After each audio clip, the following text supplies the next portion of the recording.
सत्य, ठळक व निर्भीड, सक्षम न्यूज। जिल्ह्याच्या राजकारणात खळबळ। काँग्रेसचे नेते जिल्हा मध्यवर्ती बँकेचे संचालक सरदार पाटील यांचा खासदार संजय काका पाटील यांना पाठिंबा।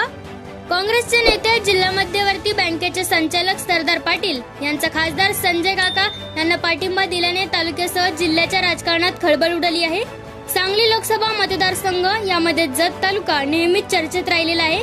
यामध्ये माजी आमदार विलासराव जगताप यांनी आपल्या भाजप सदस्यत्वाचा राजीनामा देऊन अपक्ष उमेदवार विशाल पाटील यांना जाहीर पाठिंबा दिला। जिल्ह्यात नव्हे तर महाराष्ट्रात हा चर्चेचा विषय बनला। यामध्येच पुन्हा एकदा जत तालुका चर्चेत आला आहे। त्याला कारणही तसेच आहे। सांगली जिल्हा काँग्रेस कमिटीचे जिल्हाध्यक्ष आमदार विक्रमसिंह सावंत यांच्या अत्यंत विश्वासू मानले जाणारे सरदार पाटील यांनी भाजपचे उमेदवार खासदार संजय काका पाटील यांच्या जत तालुक्यामधील आसंगी गावात प्रचारादरम्यान उपस्थित होते।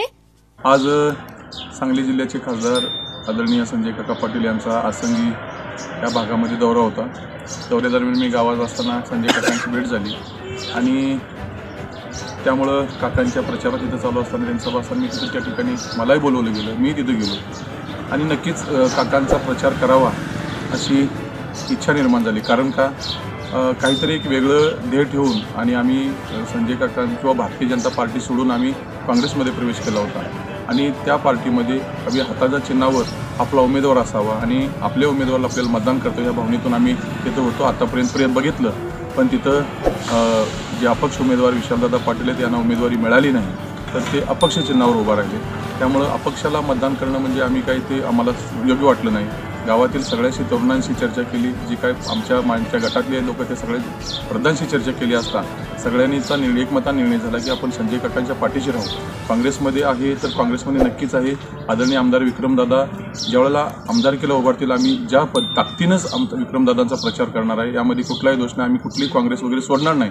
फक्त काँग्रेसमध्ये जे काही पद्धतीनं म्हणजे आता काय जे तालुक्यामध्ये चालले की काँग्रेसची काही मंडळी म्हणजे पाकिटचं काम करत आहेत, काही जण चंद्रहारचं म्हणत आहेत, ते कुठंतरी योग्य निर्णय वाटत नाही। कारण अपक्ष उमेदवार आहे, सहजासहजी निवडून येणं शक्य नसतं आणि महाविकास आघाडीचा जो उमेदवार आहे तोही निवडून येणे शक्य नाही आणि एकमेव मग संजय काकांचा पर्याय आहे। त्यामुळं कुठं तर वेगळ्या पद्धतीने जाण्यापेक्षा एक चांगल्या पद्धतीनं संजय काकांच्या प्रचारात सामील होणं बरं वाटलं। त्यामुळे आम्ही संजय काकांचा प्रचार करणार आहे। पण येणाऱ्या काळात आदरणीय विक्रमदादासोबत त्यांच्या खांद्याला खांदा लावून कुठं यामध्ये आजचा शब्द आहे, कुठं यामध्ये गद्दारी होणार नाही। विक्रमदादांच्या सोबत ताकदीनं ज्या ठिकाणी विक्रमदादा म्हणतील त्या पद्धतीनं आम्ही काम करू।